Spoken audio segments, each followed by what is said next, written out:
que quería dejar la víbora chillando al exhibir la miseria de Raimundo Rivapalacio. Así como le acabo de mostrar la miseria de Pedro Ferriz de Con, hay que exhibir la miseria de Raimundo Rivapalacio, quien hoy escribe una columna contra Hugo López-Gatell y dice en Twitter: el futuro de Hugo López-Gatell será el desprecio y quizás la cárcel. Llegará el momento que tenga que rendir cuentas por haber renunciado a la ciencia para agradarle al presidente López Obrador y jugar a la política a costa de miles de vidas. El presidente ya está buscando a su sustituto, escribe Raimundo Rivapalacio. Y le quiero leer la columna para darle la bienvenida al maestro Ricardo Sevilla. Dice en su columna El momento de Gatell: una persona que conoce hace tiempo a Hugo López-Gatell, el subsecretario de Salud, responsable de la estrategia para combatir la pandemia del coronavirus, dice que se lo puede imaginar perfectamente en las noches, viéndose al espejo lleno de incertidumbre sobre su futuro. ¿Tendrá uno? Sus profesores y mentores lo han criticado públicamente y él, con la soberbia que le dio el empoderamiento prestado por el presidente, menospreció a algunos e ignoró a otros. López-Gatell escogió el camino de la política por encima del de la ciencia ante el encanto del poder, que en algún momento hace casi 2 años llevó a su equipo en pensar que podría ser el sucesor de Andrés Manuel López Obrador. López-Gatell ha sido un fusible quemado desde hace al menos 8 meses, pero el presidente se ha negado a sustituirlo porque considera que el impacto negativo será sobre él. No le preocupa a López Obrador el evidente desastre de la estrategia contra la pandemia, sino su imagen y la interpretación de que relevarlo sería aceptar que se equivocó. López Obrador nunca leyó en Marx que era dialéctico rectificar, aunque habría que aclarar que el presidente encontró en el subsecretario una caja de resonancia y que así como navegaron juntos en la misma lancha hacia la catarata, hubo otros momentos en los que simplemente ignoró sus recomendaciones. La última importante cuando a principios de diciembre le habló sobre la variante Omicron y sugirió medidas para evitar que llegara como la COVID-19 y sus variantes previas por las fronteras abiertas al mundo.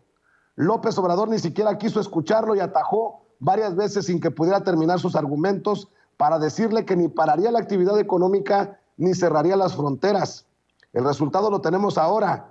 El presidente volvió a infectarse del coronavirus, pasando a ser parte de la estadística sanitaria que esta semana rompió los niveles históricos de contagios, incluido un incremento de contagios en los menores y una escalada en la saturación de hospitales. López Obrador supo de la velocidad de Omicron en su propia casa, Palacio Nacional, donde en diciembre hubo un brote, a lo que siguió el contagio de varios miembros de su gabinete que dieron positivo al COVID-19. Pudo haber sido peor sin duda. En una reunión a principios de diciembre, López-Gatell convenció al presidente que no era necesario aplicar un refuerzo en ningún grupo de edad y que eso debería comenzar en la primavera. Argumentaba que no había suficiente evidencia científica que probara su conveniencia y así hubiera sido, salvo que el secretario de Relaciones Exteriores, Marcelo Ebrard, que habló al final con el presidente y lo persuadió de lo contrario. El refuerzo ha ayudado a reducir la presión sobre el sistema de salud y a limitar las muertes. López-Gatell no ha sido un zar del coronavirus ambivalente, como pudiera sugerir su postura frente al tsunami que vio venir con Omicron. Ha sido un funcionario irresponsable sobre el cual ya existen denuncias penales por negligencia criminal que en estos momentos han podido ser frenadas y desestimadas en el Poder Judicial por la influencia del presidente sobre quienes mandan en esa rama del Estado mexicano. Pero nada es para siempre y López-Gatell terminará ante un ministerio público o una corte internacional para responder por sus sandeces, negligencias, mentiras y desinformación que probablemente provocó miles de muertes innecesarias por la mala estrategia que diseñó para contener la COVID-19. Sabían que estaban engañando a la nación. Cuando fue llamado a comparecer, su participación en el Senado fue el tema en una reunión en Palacio Nacional, donde al preguntarle si estaba preparado para enfrentar los cuestionamientos de la oposición, respondió que era mejor que se cancelara su comparecencia porque había información que contradecía por completo el discurso presidencial y desnudaba las deficiencias de la estrategia que se sustentó en consideraciones políticas, no científicas. La comparecencia se dio días después en la Cámara de Diputados, pero el subsecretario detuvo su participación mediante una justificación tramposa. Cuando lo estaban criticando, se paró y literalmente se fue. López-Gatell ha actuado con dolo sin importar tampoco, como tampoco le interesa al presidente la vida y la salud de los mexicanos. Hugo tuvo una gran oportunidad en sus manos y hacerle un gran servicio al país, pero lo desaprovechó. Recuerda a su amigo.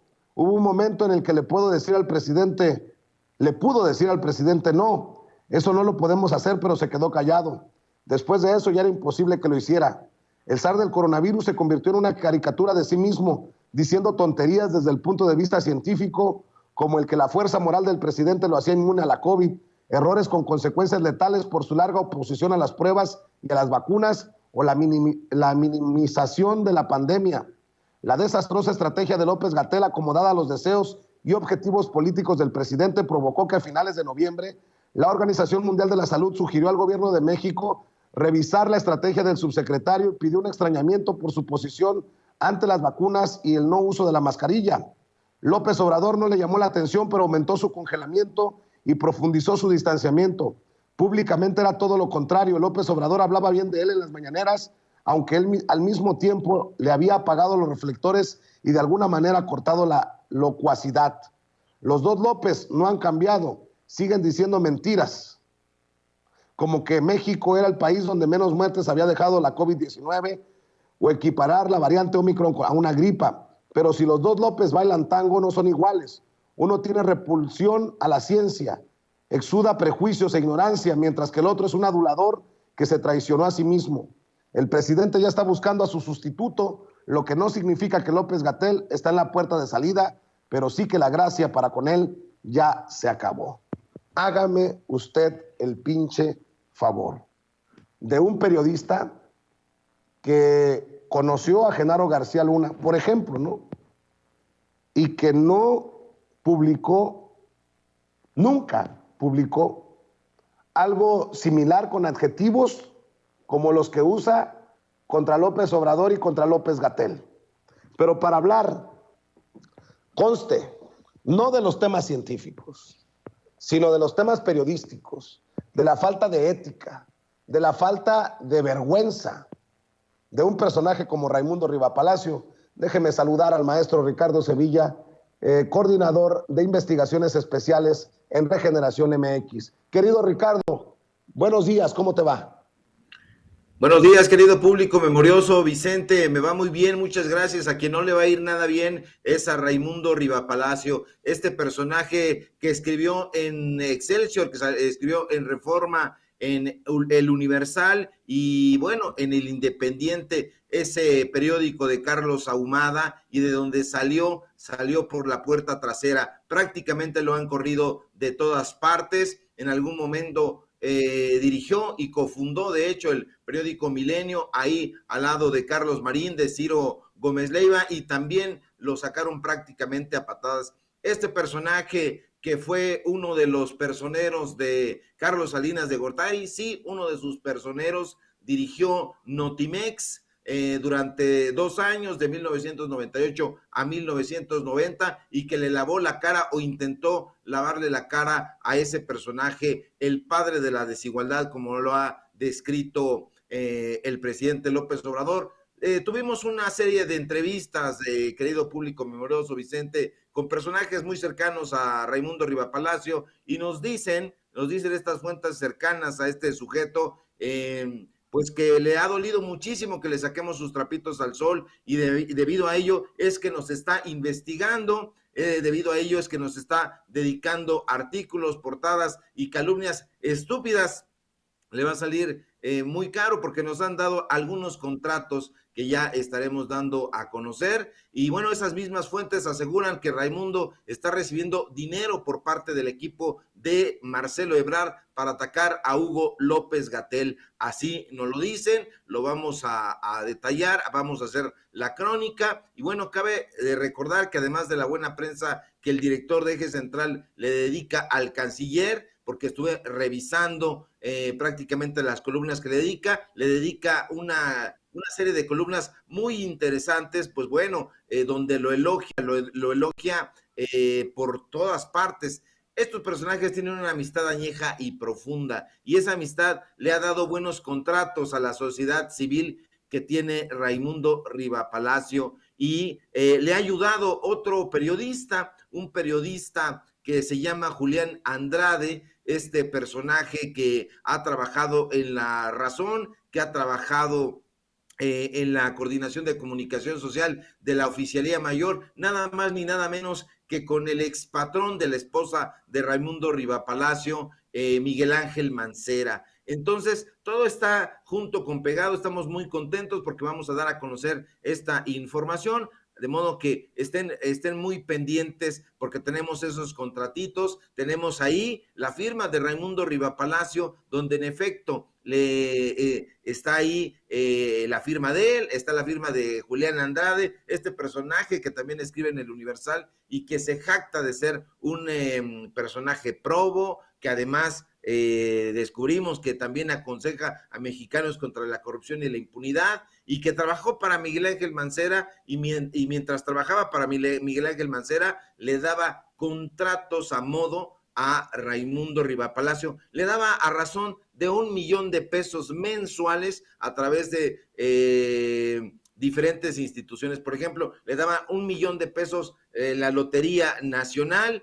Ahí tenemos el contratito, lo vamos a dar a conocer. Me da mucho gusto, la verdad, porque es un personaje que ha estado criticando la Cuarta Transformación, que se ha ido al cuello del presidente López Obrador en lo personal, que a nosotros nos ha tratado de denostar. Hay que recordar ese círculo concéntrico donde nos pone como si fuéramos una mafia, te pone a ti, pone a otros compañeros periodistas, diciendo que nosotros somos tejedores de propaganda. Así es como nos describió. Nosotros no tejemos propaganda, hacemos periodismo de investigación, y esas investigaciones pues nos han llevado precisamente a este expersonero de Carlos Salinas de Gortari, este sujeto que dice haber participado como reportero en diferentes guerras en el mundo, y que estas fuentes que vamos a dar a conocer nos dicen que no es así, que andaba pecho tierra, que era un montaje, y precisamente por eso lo regresaron. Entonces es un sujeto que tiene ahí muchísima cola que le pisen, hay mucha carnita. Estos contratos lo van a revelar de esa manera, y bueno, había estado moviéndose de manera serpenteante, pero le dimos ahí, porque la gente está cansada, querido público, querido Vicente, está cansada, y sobre todo el gremio periodístico, porque el gremio periodístico es el que nos está buscando también. Nos buscaron de Eje Central y nos dijeron, bueno, pues aquí está esta información. Nos buscaron del Universal, nos buscaron de Milenio, gente que trabajó ahí con él, y lo digo con todas sus letras porque me da muchísimo gusto que que los periodistas estén ya hasta el gorro de este tipo de personajes que se han hecho de una fama que no les corresponde, no hacen investigaciones, no son periodistas, son gente que trabaja por dinero, a través de chayote, no se ganan el dinero a través de su labor periodística, que sería lo deseable.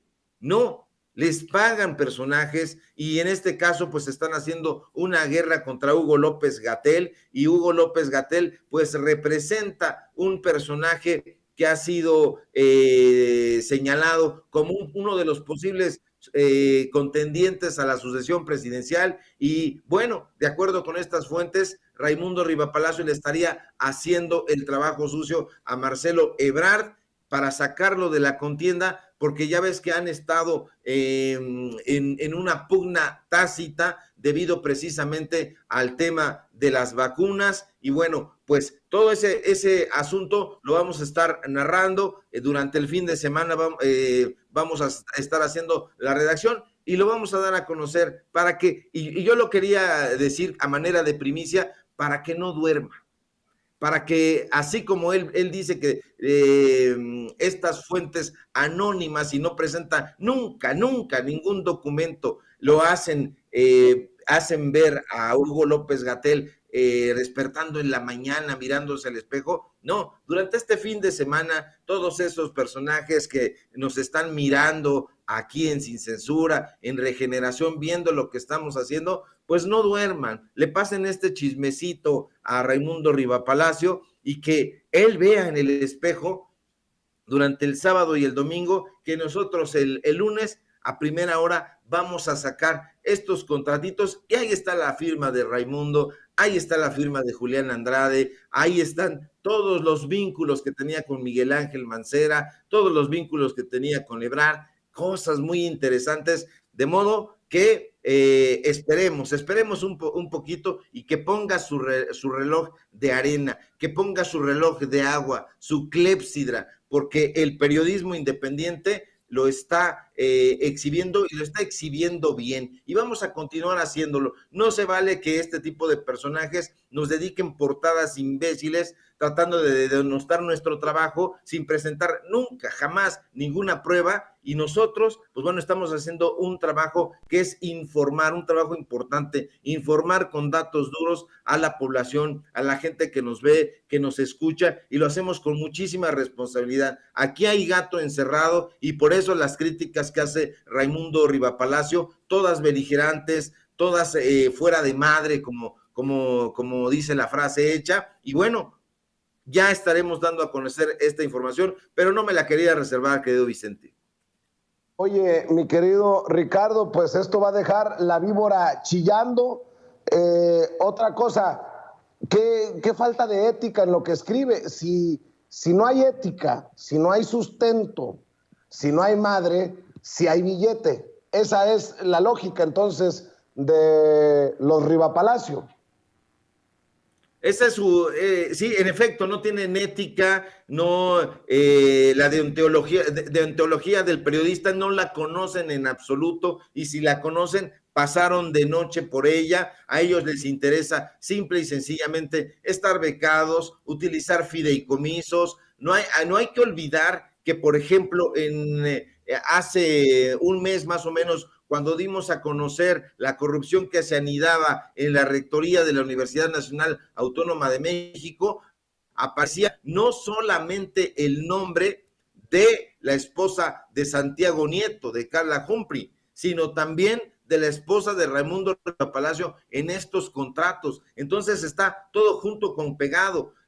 La esposa de Raimundo Rivapalacio trabajaba con Miguel Ángel Mancera. Miguel Ángel Mancera hacía negocios en lo oscurito con Raimundo Rivapalacio a través de Julián Andrade, que era el director de comunicación social de la Oficialía Mayor, y entonces escribían un periodismo independiente lleno de columnas lesivas en contra de López Obrador en su momento, y después lo pararon, lo bajaron durante un momento, porque pensaron que al llegar López Obrador a la presidencia de la República iba a comportarse exactamente como se comportó Peña Nieto, o como se comportó Calderón, incluso como se comportó, pues bueno, Marcelo Ebrard, o como se comportó Miguel Ángel Mancera, que le soltaban chayote. No fue así, no ha sido así, y el presidente de la República ha sido muy claro: no les vamos a dar dinero, no vamos a pagar por buena prensa, y eso es lo importante.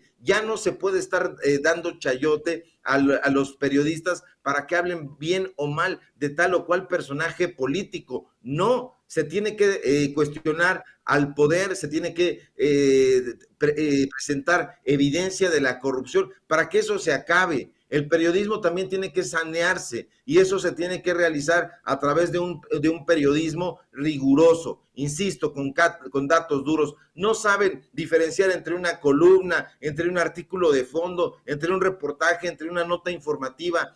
Mucho menos sabrán diferenciar entre la ética y la responsabilidad social que tiene el periodista, pero nosotros, a fuerza de datos duros, vamos a darle a conocer a la gente el por qué se están comportando de esa manera. No basta con decir están resentidos, están enojados. No, los datos duros son estos, y esto es el vínculo que existe entre estos personajes. Quieren dedicarnos círculos concéntricos y denostar nuestro trabajo periodístico, se van a topar con pared, y esa pared va a ser la pared de los datos duros. Pues estaremos al pendiente, querido Ricardo. Como ahí te encargo que estemos al pendiente, por ejemplo, de los datos que siguen saliendo de un INE que se niega a perder sus privilegios y sus dineros.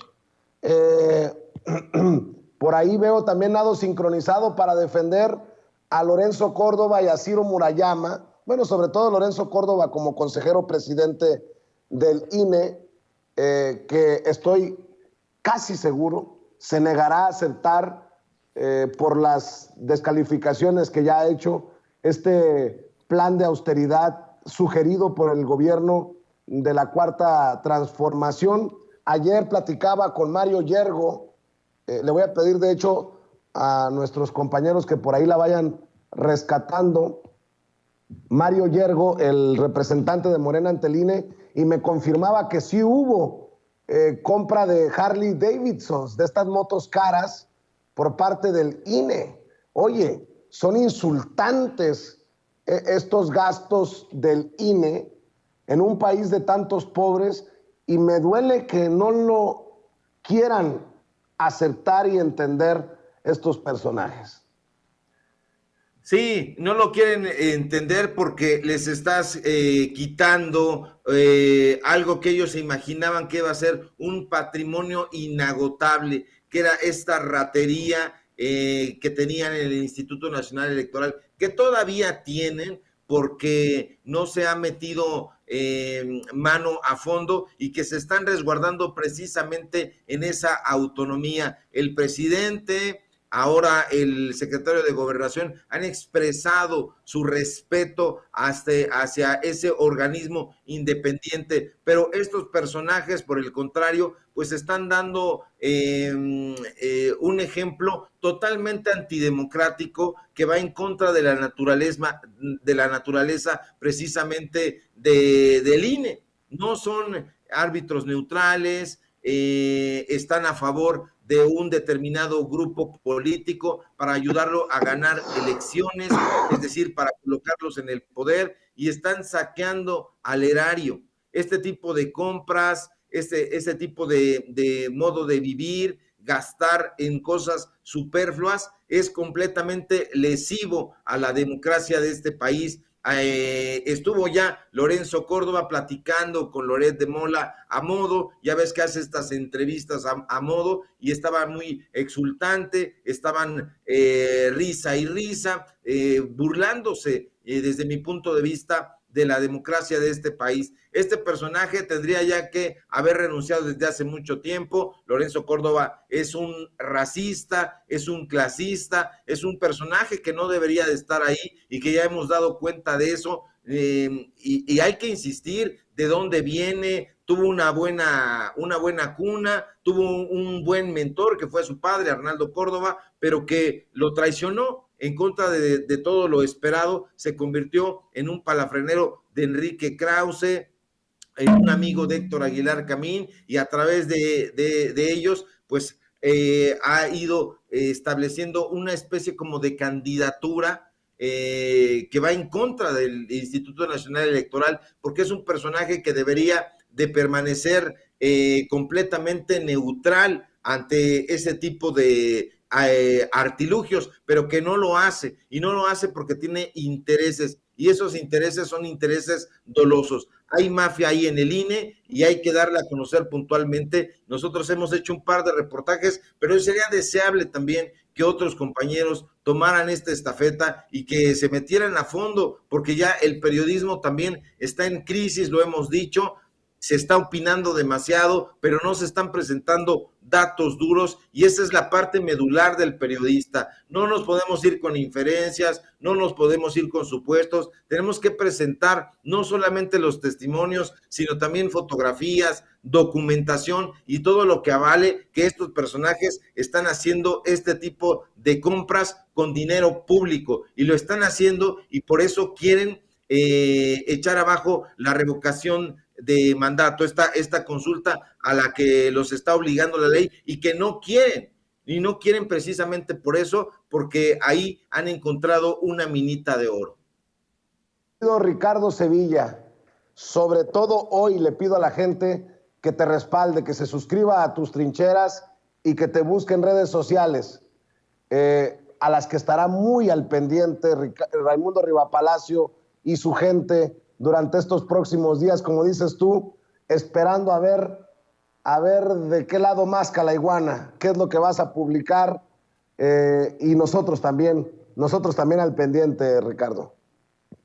Muchas gracias, querido Vicente, público memorioso. Síganme, por favor, sí lo necesitamos de su fuerza, necesitamos de su apoyo. En mis redes sociales, en Twitter, @Sevilla Crítico, en Facebook, Ricardo Sevilla, así nada más, en Regeneración MX, en este portal informativo libre, donde estamos dando a conocer estas investigaciones y tenemos otras secciones también muy vigorosas. Síganos en los datos duros, tenemos programa hoy a las 4 de la tarde, es de 4 a 5:30. Síganos en Tiempos de Canallas, porque sí son definitivamente tiempos de canallas, y ahí estamos haciendo una sátira política de lunes a viernes de 8 a 9 de la noche, hora del centro de México, y aquí en Sin Censura, en donde, si todo va bien, nos encontramos el próximo lunes y ya estaremos destapando una más de las cloacas del neoliberalismo. Fuerte abrazo, querido público memorioso, Vicente, Ceci, don David, y a toda la gente que nos ve y que nos escucha. Que tengan un excelente fin de semana. Igualmente, querido Ricardo Sevilla, coordinador de investigaciones especiales en Regeneración MX y miembro de esta familia Sin Censura. Le decía que ayer nos concedió entrevista Mario Yergo, no Tomás, me confundo con Tomás Pliego y Tomás Yergo, no sé por qué, y Mario Yergo. Mario Yergo, diputado de Morena por Tabasco y representante de Morena ante el INE, nos concedió una entrevista ayer para hablar de Lorenzo Córdoba y de este INE de su mano, que puede costarle muy caro a la democracia mexicana. Esa es mi opinión. Esta es parte de lo que nos dijo Mario Yergo, que nos servirá de contexto para darle la bienvenida a nuestros amigos Jorge Armando Rocha y Jaime Hernández, que le van a entrar a la mesa de diálogo a continuación. Representante de Morena ante el INE, que ayer exhibió a Lorenzo Córdoba con una sola pregunta. Una pregunta que exhibe de cuerpo completo, desnuda a Lorenzo Córdoba en su hipocresía, en su cinismo y en su soberbia. Le pregunta Mario Yergo si está dispuesto a renunciar a su plan de gastos médicos mayores. O sea, yo creo que don Mario Yergo se imaginaba o lo que buscaba saber es si Lorenzo Córdoba estaría dispuesto a hacer fila en el ISSSTE. ¿De qué privilegios goza Lorenzo Córdoba, Ciro Murayama y los consejeros y las consejeras para recibir un seguro de gastos médicos mayores privado, diferente al que pueda tener otro trabajador de menor nivel en el gobierno? Pues obviamente la respuesta fue no. Por eso he dicho todo el día hoy que no creo que Lorenzo Córdoba y Ciro Murayama vayan a doblar las manitas y vayan a decir bienvenido el plan de austeridad que nos proponen desde el gobierno de la 4T. Una pregunta de Mario Yergo y exhibió toda la putrefacción del pensamiento de personajes como Lorenzo Córdoba. Échamelo, mi querido Luis. Solo quiero nada más conocer su respuesta, sí o no. ¿Está usted de acuerdo en renunciar al seguro de gastos médicos mayores contemplado en el presupuesto del Instituto Nacional Electoral y destinar esos recursos al ejercicio de revocación de mandato? Solo quiero nada más, de manera muy puntual, sí o no. Gracias por su pregunta y le voy a contestar, pero no le voy a contestar como usted quiera. Le voy a contestar utilizando todo mi tiempo en el ejercicio de mis facultades reglamentarias, diputado. La respuesta es no. Y si la revocación de mandato no se puede hacer como lo mandata la ley, no va a ser responsabilidad de ese instituto. La respuesta es no. ¿Cómo cree Mario Yergo que Lorenzo Córdoba está dispuesto a hacer fila como cualquier otro trabajador, como cualquier otro beneficiario en el ISSSTE? Y le agradezco mucho al diputado por Tabasco de Morena, Mario Yergo, representante del partido ante el INE, que nos acompañe para hablar sin censura, en vivo y en directo. Don Mario, muchas gracias por tomarnos esta comunicación y gracias por su paciencia para plantearle, darle el contexto a la audiencia de Sin Censura todo esto que se está discutiendo. ¿Cómo le va? Muchas gracias, Vicente. En primer término, quiero agradecer esta apertura, saludar a tu amplio auditorio de Sin Censura y muchas gracias por este espacio. Estoy a tus órdenes. Mario, pues no creo que haya forma de hacer entender, al menos en este momento, a Lorenzo Córdoba y a Ciro Murayama, que están del lado equivocado de la historia. O si lo entienden, están jugando el papel de tontos orgánicos, de tontos útiles. Mario, ¿cómo entiende a este consejero presidente del INE y cómo entiende el plan presentado por el gobierno que los exhibe? Dinero hay, voluntad es la que falta. Vicente, tú has puesto exactamente el punto sobre las IES. Hay falta de voluntad por parte de los consejeros electorales del Instituto Nacional Electoral para renunciar a sus privilegios. No han entendido que México ya cambió. No han entendido el planteamiento del presidente de la República en lo que tiene que ver con la austeridad desde la Administración Pública Federal. Te quiero comentar y quiero también compartir con tu amplio auditorio que estos consejeros han estado de manera permanente y sistemática saboteando, boicoteando a este ejercicio de participación democrática como lo es la revocación de mandato. Quiero, si tú me lo permites, compartir con tu auditorio que el día de ayer, en la sesión extraordinaria que fue convocada por el Consejo General del INE, entre otros puntos del orden del día, uno de ellos era el relativo a atender el resolutivo de la Sala Superior del Tribunal Electoral del Poder Judicial de la Federación, que resolvió en dos vertientes. La primera es echar abajo el acuerdo del Consejo General del INE que aprobaron 6 de los 11 consejeros para posponer este ejercicio de revocación de mandato. Y les dijo la Sala Superior del Tribunal Electoral que ellos no tenían facultades para posponer este ejercicio de democracia participativa, este ejercicio mandatado por la Constitución. Y en segundo término, también los mandató, Vicente, a revisar de manera integral en todas sus unidades administrativas generadoras de gasto y que tienen asignado presupuesto. Hablo de todas las unidades administrativas y de todos los rubros. ¿Y qué hizo el Instituto Nacional Electoral? Cumplió a medias este resolutivo. Lo único que hizo fue analizar ciertas unidades administrativas que tenían que ver con el ejercicio de revocación de mandato, pero aquellos rubros que mantienen privilegios para los consejeros y para la burocracia dorada del Instituto Nacional Electoral quedaron intocados, Vicente.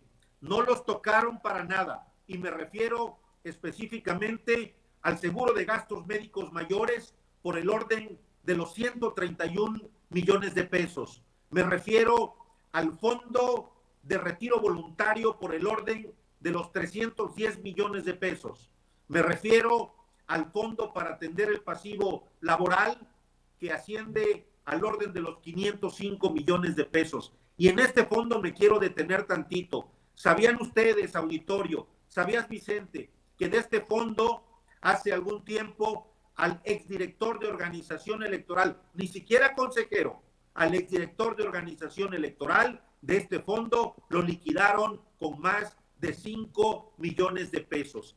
A esos privilegios es lo que no quiere renunciar Lorenzo Córdoba, Ciro Murayama y el resto de los consejeros electorales. No tocaron tampoco el fondo para atender la demanda inmobiliaria, que anda por el orden de los 800 millones de pesos. Y ya ni se diga el tema de sueldos y salarios. A eso es lo que no quieren renunciar, a ese pasado de privilegios, y también compartir con tu auditorio que no solo los consejeros, sino asesores y altos ejecutivos del Instituto Nacional Electoral ganan más que el presidente de la República, que cuando se aprobó la ley de austeridad republicana y se estableció que nadie podía ganar más que el presidente de la República, ellos acudieron a la Suprema Corte de Justicia, presentaron diversos amparos para mantener sus privilegios. Eso es lo que realmente... Son las declaraciones que nos dio ayer para Sin Censura Mario Yergo, diputado federal de Morena por Tabasco y representante de Morena ante el INE. La entrevista completa se la proyecto a las 2 de la tarde. Le prometo que la proyecto a las 2 de la tarde para que la vea completa, en donde nos confirma que también hubo compra de estas Harley Davidsons que tanto se mencionaron. Y va junto con pegado con lo que dijo hoy el secretario de Gobernación Adán Augusto López Hernández en la mañanera. La raíz de todos los males es el amor al dinero. Pero eso también dijo sobre Lorenzo Córdoba. Tiene la libertad de manifestar lo que crea conveniente, porque ya el consejero presidente del INE está bombardeando el plan de austeridad presentado ayer en la mañanera por el gobierno de la 4T. Para hablar de estos y otros temas, saludo a dos amigos de la casa que le entran a la mesa de diálogo. Saludo al querido Jaime Hernández, editor de la jornada Sin Fronteras. Querido Jaime, gracias por acompañarnos. ¿Cómo te va? Un placer estar aquí, querido Vicente.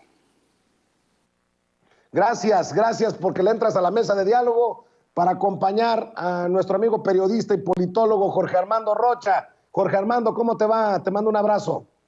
Igualmente, abrazo a ambos. Muchas gracias por la invitación. Muy buen día. Pues empecemos con eso. La raíz de todo es el amor al dinero, dice Adán Augusto López Hernández, y suscribo, Jaime Hernández. Yo también, y te voy a decir por qué.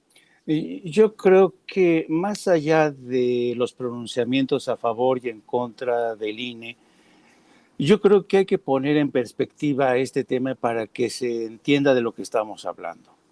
En el curso de las últimas horas he visto cómo desde distintos medios, entre ellos, por ejemplo, el de Carmen Aristegui, ya se ha levantado, se está estructurando una narrativa que está acusando al presidente de extralimitarse en sus poderes para tratar de meterse en un tema que no le concierne y que además es ilegal.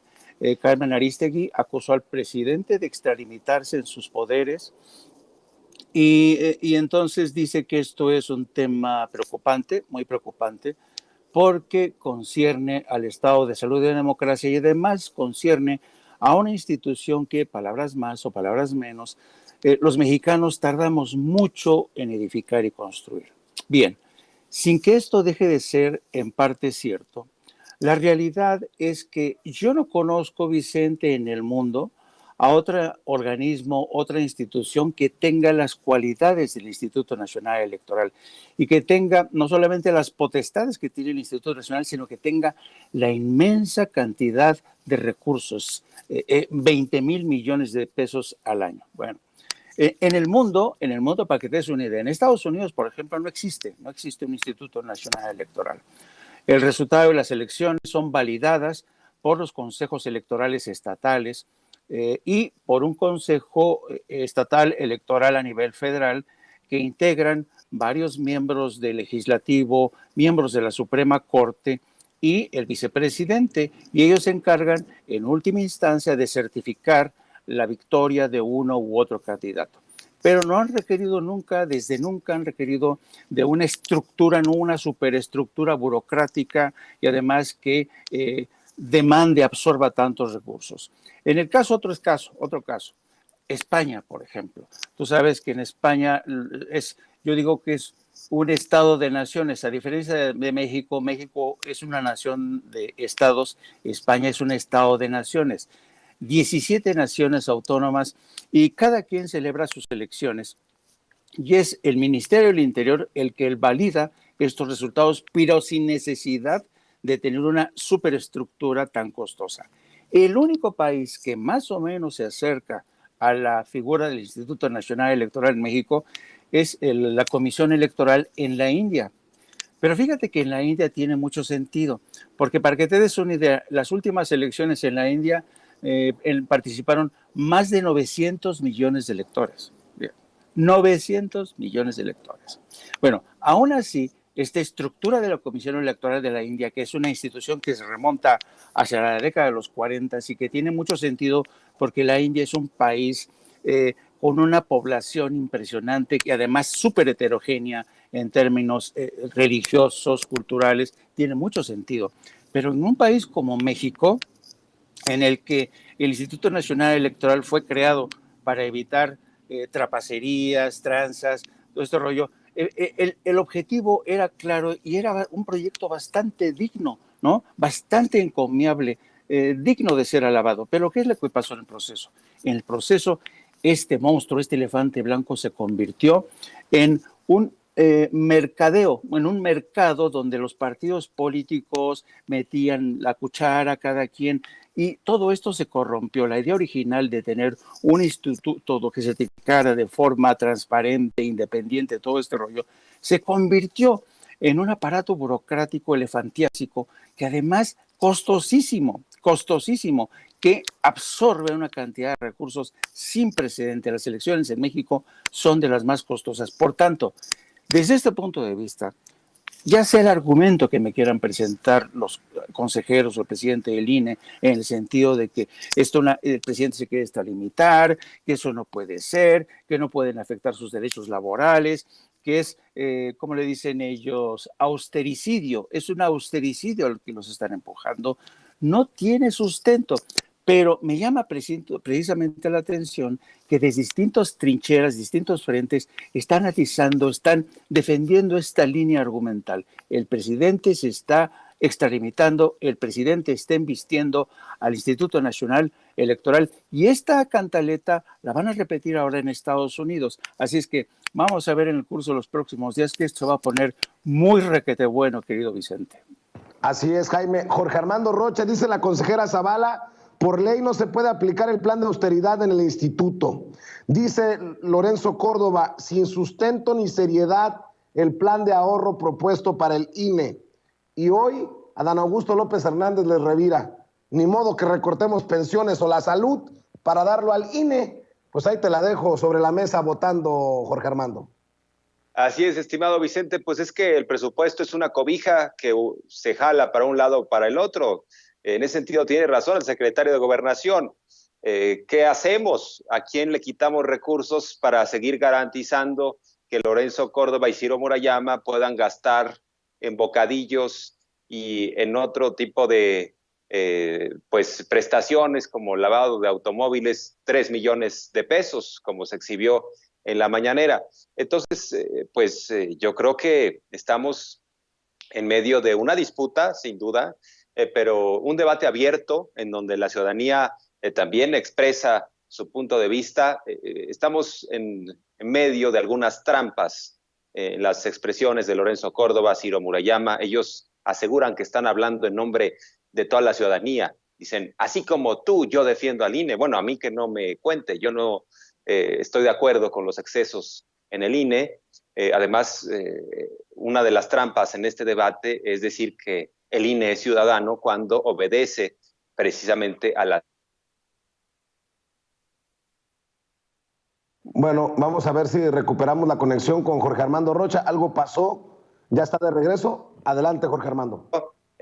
Una disculpa, y les decía que no es un órgano como tal ciudadano, no obedece a la ciudadanía, sino a las élites políticas. Llegan ahí los consejeros producto de acuerdos, incluso se reparten los partidos a los consejeros como cuotas. Entonces, bueno, estamos en medio de todo esto. En efecto, les causó molestia, pero es la estrategia de me hago el enojado, ¿no? Como no quiero entrar al fondo del asunto, pues me ofendiste, me voy a levantar de la mesa porque no me gusta este plan de austeridad. Por ejemplo, Ciro Murayama y Lorenzo Córdoba se andan mofando porque ya fueron con medios aliados, ya fueron con los amigos ya están ahí con entrevistas a modo, se están mofando del plan de austeridad porque considera que no se toca, de acuerdo al gobierno federal, ponen ahí, este plan no toca a los trabajadores sindicalizados. Entonces, se agarran de ese tipo de asuntos y dicen, ya ven, no hay seriedad en el plan, no tenemos sindicato en el INE, pero al final del día están buscando excusas para no entrar al fondo del asunto. Lo cierto es que hoy en día están ganando los consejeros por encima de lo que indica la Constitución y que están atrincherados Lorenzo Córdoba y Ciro Murayama.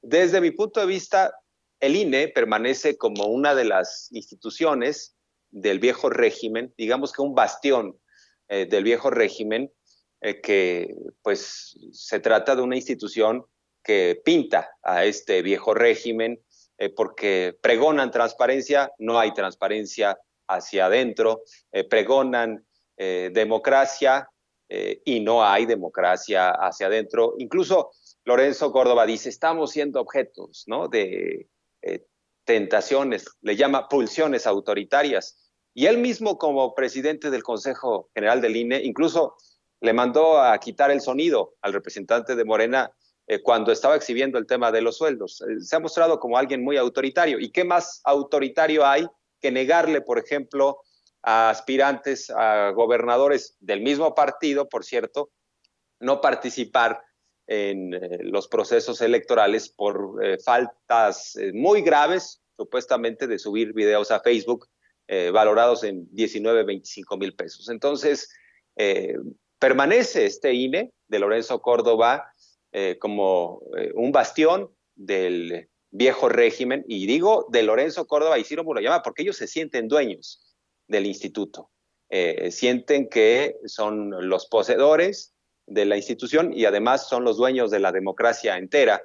Sin embargo, tendrá que venir una reforma electoral de fondo, pero insistir que estamos en medio de este debate. El gobierno federal, el propio presidente López Obrador ha sido muy claro, dice, nosotros podríamos hacer un esfuerzo si vemos un esfuerzo de ustedes, pero ellos están atrincherados, van a seguir con el berrinche, con el enojo, se van a burlar, van a patalear. Ya tenemos también a un Lorenzo Córdoba con diversas personalidades, de pronto en su papel de villano, luego quiere estar más tranquilo, hoy se está burlando del plan de austeridad, envalentonado. Lo importante es lo que diga la ciudadanía y siento que están llevando al INE a un desgaste innecesario. O sea, le van a dar incluso a los adversarios de Lorenzo Córdoba, pues ahora sí que no se están dando cuenta que ellos mismos están cavando su tumba, le están dando todos los argumentos para posiblemente un juicio político, esa sería una vía, y la otra una reforma electoral que implique pues la renovación absoluta, porque han sido muy irresponsables. Un árbitro no puede estar en una actitud arrogante, mofándose y mucho menos escondido detrás de sus privilegios, diciendo a mí no me tocan. Y además, con esto concluyo esta intervención, ¿quién va a pagar el costo? Ellos quieren trasladarle el costo a la ciudadanía. ¿Qué dice Lorenzo Córdoba? Como Hacienda no me quiere dar más dinero, 1,700 millones de pesos que me faltan, ellos aseguran que les hace falta eso. Es extraño también el asunto de las cifras, porque primero decían que les hacía falta 2,200 millones, sí o sí, y le bajaron 500. Entonces, ¿había sobreprecio o qué sucedió? Bueno, ellos dicen, con 1,700 salimos. Pero como no va a haber dinero extra, ya nos quieren a nosotros, los ciudadanos, trasladar el costo de la decisión, que tengamos la tercera parte de casillas. Entonces, cuando vayamos al ejercicio y nos quede la casilla muy lejos, tengamos que trasladarnos por mucho tiempo para ir, sabremos que eso sucede porque ellos no quieren dejar de comer bocadillos, los de arriba, los del INE. Así es, Jorge Armando. Y nada más, porque así lo plantearon y además estoy de acuerdo con ustedes. Dice Jaime que se están planteando narrativas en ciertos medios de comunicación, señala Carmen Aristegui. Tú hablas, Jorge Armando, de que ya fueron a buscar a sus amigos. Bueno, pues ahí les va. Desde la revista Etcétera, de Marco Levario Turcot, Ciro Murayama criticó el plan de austeridad. acusa Murayama austericidio contra el INE. Adela Micha, Ciro Murayama dice, les importa muy poco la democracia, más bien les incomoda. Ciro Murayama dice en W Radio, es una tomadura de pelo el plan de austeridad presentado para el INE. Pues no andamos tan perdidos, digo, para que la gente no se vaya a confundir, no se nos vaya a ir con la finta, si escucha W Radio, si lee lo de etcétera, si ve a Carmen, si por ahí prende a Adela Micha, Jaime.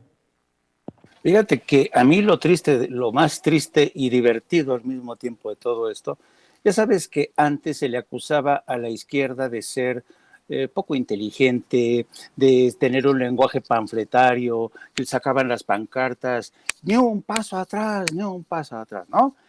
Siempre se acusó a la izquierda de aferrarse a discursos fáciles, panfletarios, y mira por dónde, ahora es la derecha la que se está aferrando a discursos panfletarios. El presidente se está limitando, la democracia está en juego, el presidente quiere inmiscuirse en asuntos que no le competen. Y este discurso tiene muy, muy poderosas resonancias en Estados Unidos, porque claro, desde Washington para la oreja y dicen, a ver, ¿cómo? López Obrador está yendo contra un organismo, contra el INE, que se supone que ha sido producto de un largo y tortuoso esfuerzo de todos los mexicanos. ¿Qué está pasando en México, no? Y por eso Lorenzo Córdoba ya prepara las maletas para irse a Washington. Entonces estamos viendo a la derecha más mostrenca, más reaccionaria y más conservadora, defendiendo una institución que ya ha dado de sí, que está haciendo aguas por todos lados. Y fíjate, el Instituto Nacional, qué curioso, una institución que se supone que fue creada para robustecer la democracia, ahora está haciendo aguas por todos lados por escándalos de corrupción, por abusos, por excesos. Dime tú si la mayoría de los mexicanos van a apoyar a una institución que primero no está cumpliendo con ese objetivo de ser austera, transparente, sino que además ha dado pruebas más que suficientes o más que patentes de inclinarse, de escorarse hacia una de las partes. ¿Qué pasó con las pasadas elecciones estatales en Michoacán y en Guerrero?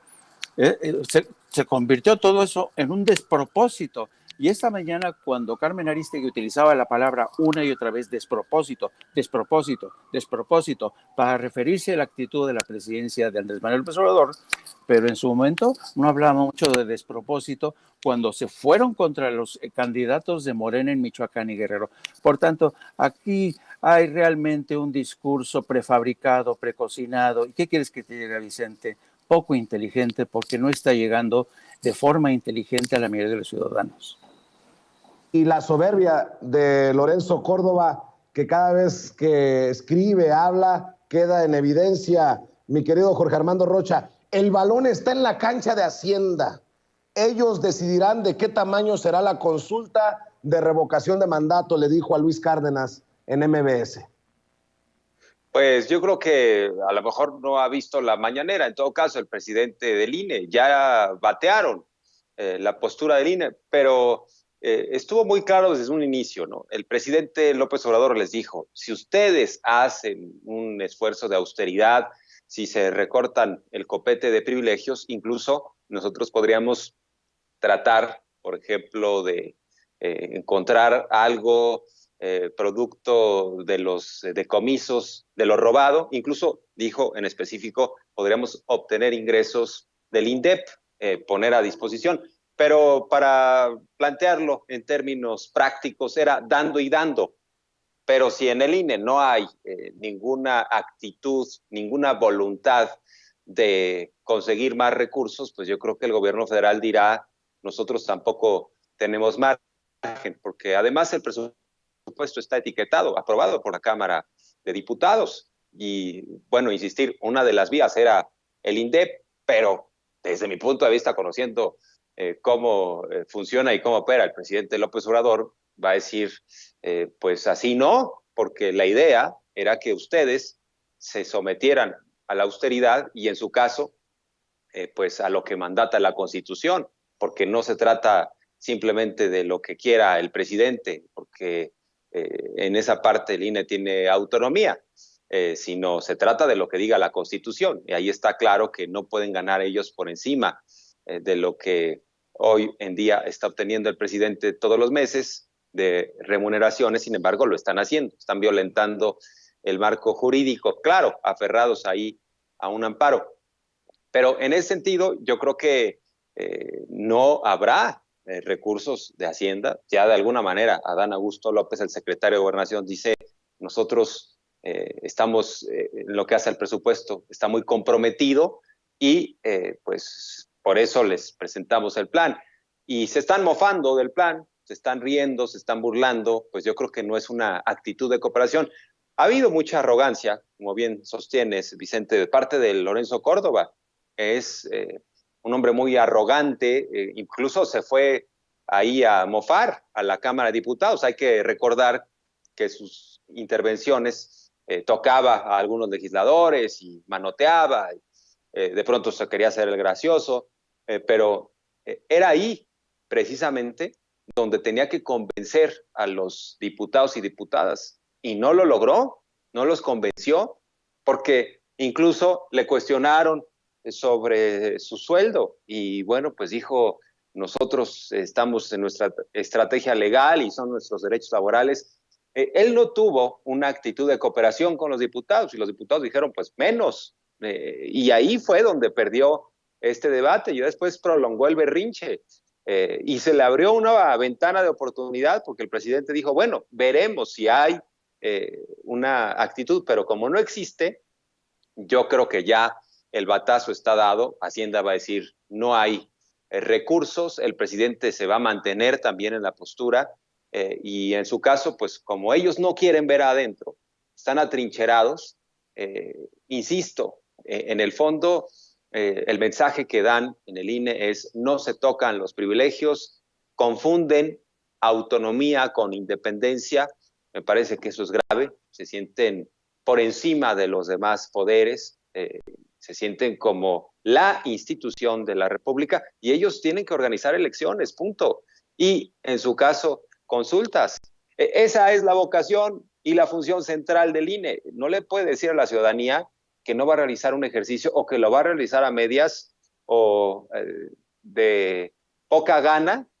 Ya ni modo, ahí vamos a poner cualquier cosa, o sea, vamos a organizar una kermés porque nosotros vamos a seguir ganando lo mismo. Entonces, ¿qué sentido tiene el INE? Por ejemplo, se dan un bono cada que hay elecciones. Pues no se trata de eso, su función central. ¿Cómo que un bono para un proceso electoral? O sea, parte de las prestaciones. Pues de eso se trata su tarea fundamental. Pero pues sí, yo creo que no ayuda la postura de Lorenzo Córdoba, y le va a seguir, pero pues también hay firmeza del lado del gobierno, no va a haber un centavo adicional. Creo que esto va a terminar en que, en efecto, van a poner la tercera parte de casillas, nos van a poner piedras a los ciudadanos para participar, así como sucedió con la consulta sobre el juicio a los expresidentes, pero se van a llevar un costo muy importante, van a absorber la derrota, porque le siguen golpeando a la credibilidad del INE, que eso no es poca cosa. Eso va a acabar en la necesidad de dinamitar al INE y construir algo nuevo, porque se están encargando de trapear con el INE, Lorenzo Córdoba y Ciro Murayama, y en el fondo no se están dando cuenta de eso, porque están pensando en sus privilegios, pensando en que la quincena debe llegar igual, y también las prestaciones deben continuar. Fíjense que en una noticia que podemos considerar de último minuto, me acabo de enterar que el diputado federal por Morena y quien es consejero suplente ante el INE, consejero legislativo suplente ante el INE, Hamlet Almaguer, acaba de solicitar al secretario de Hacienda, Ramírez de la O, que rechace aumentar el presupuesto al INE. Dice que es una desvergüenza que Lorenzo Córdoba y Ciro Murayama pidan más dinero para el INE sin haber renunciado a sus lujos. Aquí les leo parte del oficio. Doctor Rogelio Ramírez de la O, secretario de Hacienda y Crédito Público, escribe Hamlet Almaguer.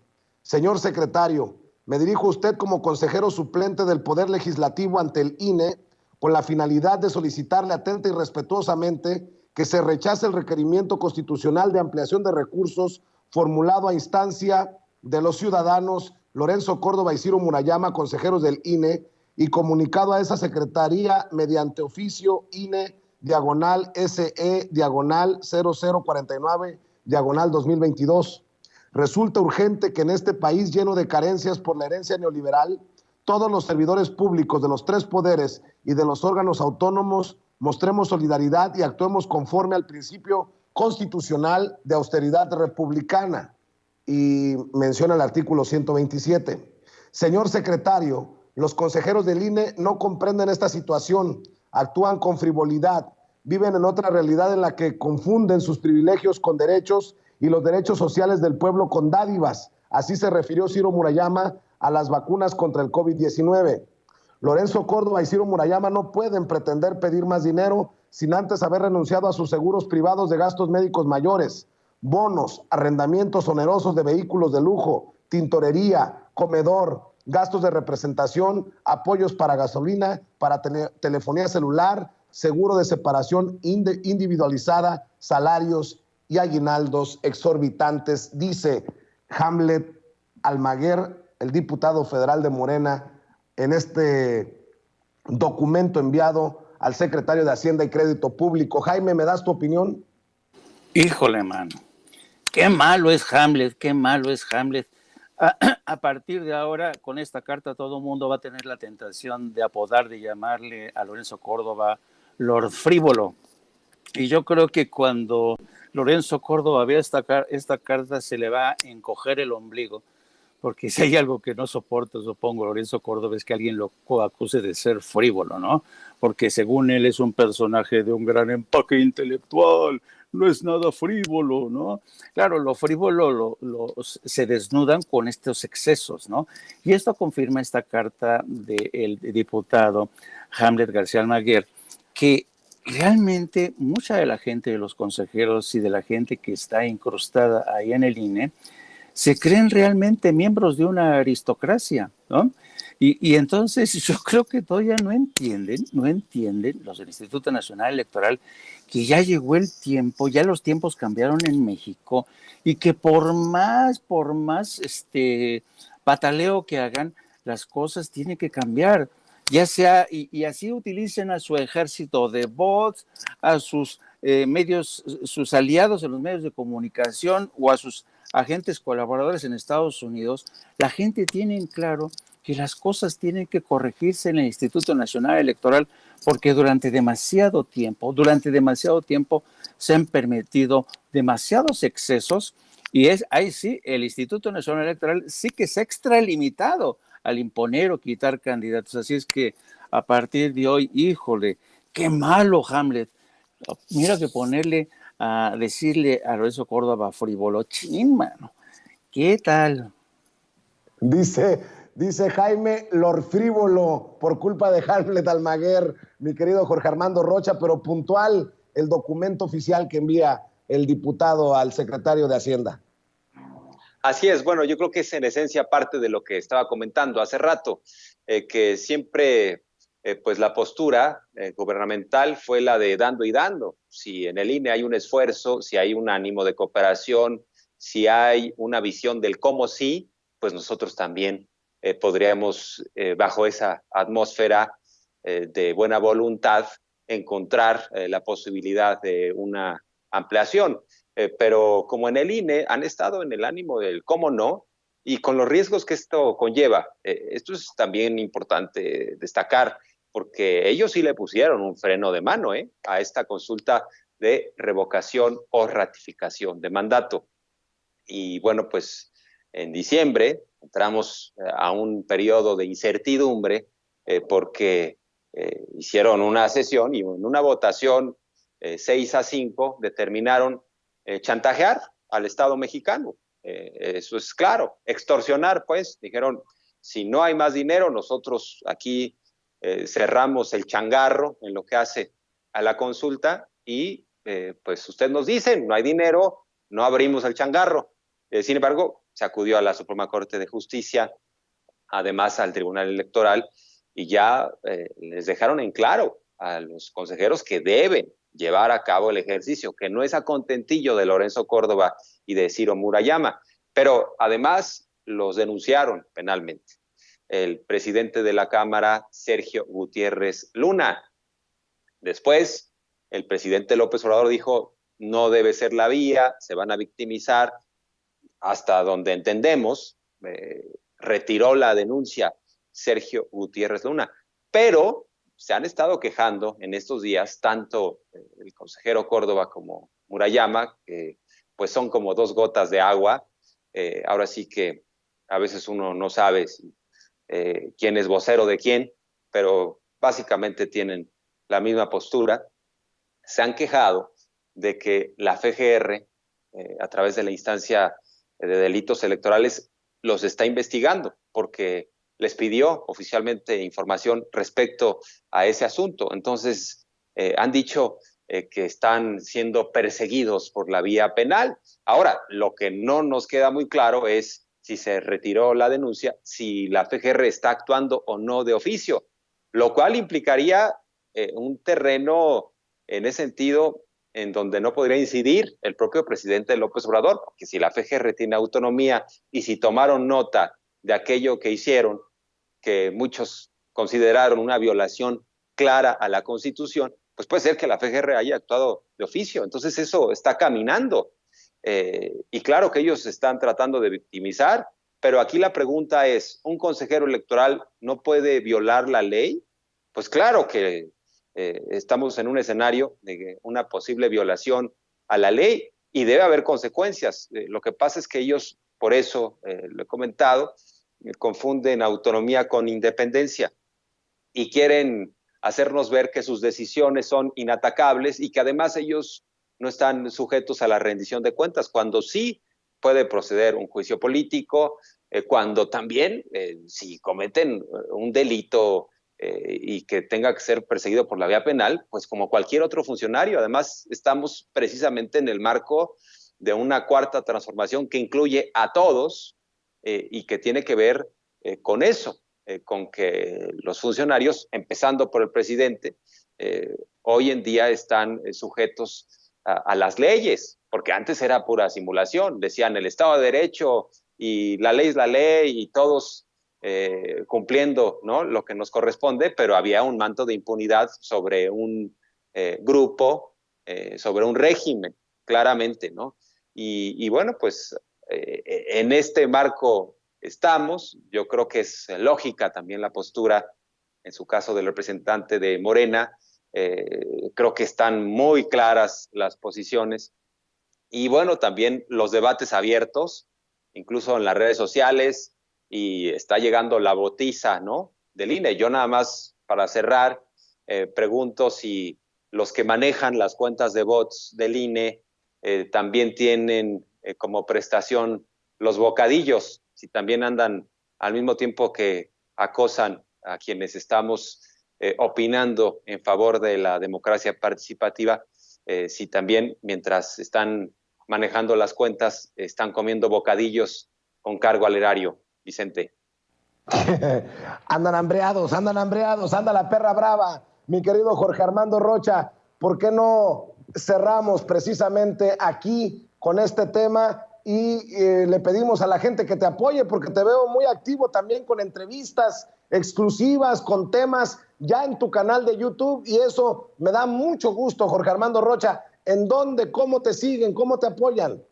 Igualmente, estimado Vicente, muchas gracias por el apoyo. Ya sabes que estamos en comunicación permanente y en colaboración constante con tus espacios.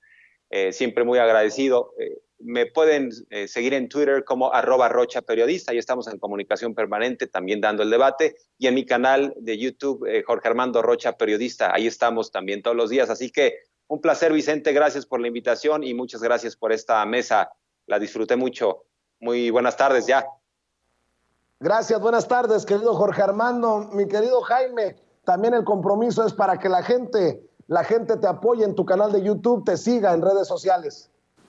Así es, por favor síganos en nuestro canal No Apto para Cínicos, ahí llegan, se suscriben, le dan a la campanita para seguir creciendo como parte de esta comunidad de periodistas que intentamos abrirnos paso en medio de un ambiente bastante cerrado, donde hay algunos que todavía no dejan pasar el oxígeno.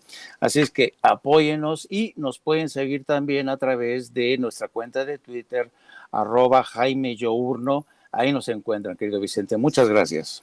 Estamos al pendiente, Jaime. Te mando un abrazo. Muchas gracias, Jaime. Muchas gracias, Jorge Armando Rocha, hablando ambos con nosotros sin censura y dejando la víbora chillar.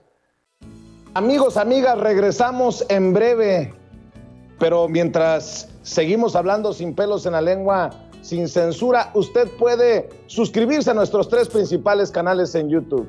Sin Censura Media, en donde tenemos más de 1.600.000 suscriptores, Sin Censura TV, en donde tenemos más de 1 millón de suscriptores, y en Sin Censura Presenta, en donde queremos llegar muy pronto a los 100,000 suscriptores. Si usted ya está inscrito en Sin Censura Media, suscríbase en Sin Censura TV. Si ya está suscrito en Sin Censura TV y Sin Censura Media, suscríbase a Sin Censura Presenta. Recuerde que es gratis, no tiene que sacar un solo centavo de su bolsillo para apoyarnos. Dele clic en la campanita para que los señores y señoras de YouTube envíen las notificaciones cuando estemos transmitiendo en vivo y en directo o estemos subiendo videos. También nos puede seguir en Twitter en @Vicente Serrano y hasta en Instagram. Ojo, también estamos en Instagram. Son nuestras redes sociales y con el apoyo de ustedes seguimos creciendo, porque con ustedes todo, sin ustedes nada.